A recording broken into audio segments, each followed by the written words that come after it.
بسم اللہ الرحمن الرحیم۔ السلام علیکم ورحمۃ اللہ وبرکاتہ۔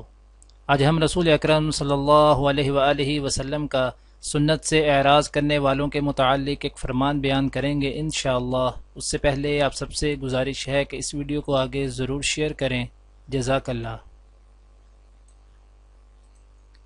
حضرت انس رضی اللہ تعالیٰ عنہ سے روایت ہے کہ اصحاب النبی رضوان اللہ تعالیٰ علیہم اجمعین میں سے ایک جماعت نے ازواج نبی صلی اللہ علیہ وآلہ وسلم سے آپ صلی اللہ علیہ وسلم کے گھریلو اعمال کے بارے میں سوال کیا، تو ان میں سے بعض نے کہا میں عورتوں سے شادی نہیں کروں گا، اور بعض نے کہا میں گوشت نہیں کھاؤں گا، اور بعض نے کہا میں بستر پر نیند نہیں کروں گا۔